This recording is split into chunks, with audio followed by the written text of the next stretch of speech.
नमस्कार दोस्तों, क से कहानी चैनल में आपका एक बार फिर से स्वागत है। आज का प्रेरक प्रसंग परकीय भाव।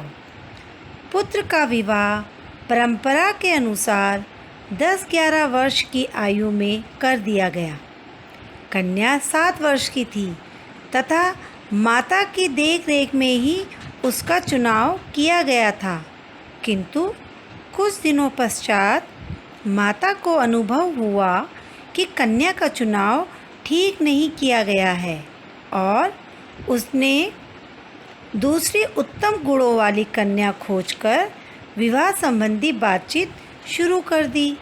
किंतु तब तक पुत्र कुछ समझदार हो चुका था। उसने स्पष्ट रूप से कहा, माँ, दूसरा विवाह नहीं हो सकेगा। माँ नाराज हो गई, बोली, यह मेरे निर्णय का विषय है, तुम्हारा नहीं। तुम अभी नासमझ हो। मैंने कन्या पक्ष को आश्वासन भी दे दिया है। क्या तुम्हें इसीलिए पाल पोस कर बड़ा किया कि तुम्हारे कारण मुझे लज्जित होना पड़े?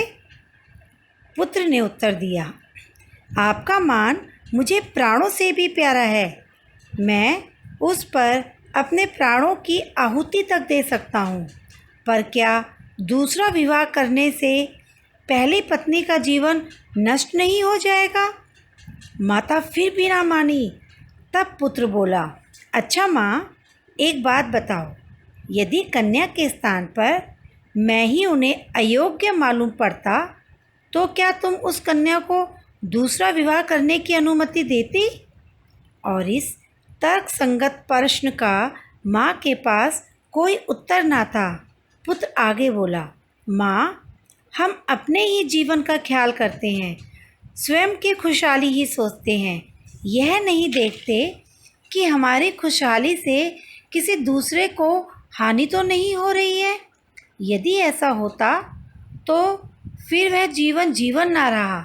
हमें हमेशा दूसरे का विचार कर ही कार्य करना चाहिए।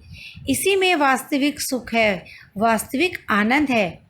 माता ने यह सुना तो बेहद लज्जित हुई और बेटे के दूसरे ब्याह की बात बंद कर दी गई। यह बालक कौन थे आपको पता है? यह बालक थे कांग्रेस के प्राणदाता, भारत माता के एक सच्चे सेवक दादा भाई नारोजी।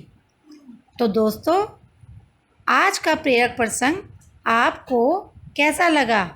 और ऐसे ही अच्छे नए प्रसंग लेकर मैं आपके सामने फिर से शामिल होंगी।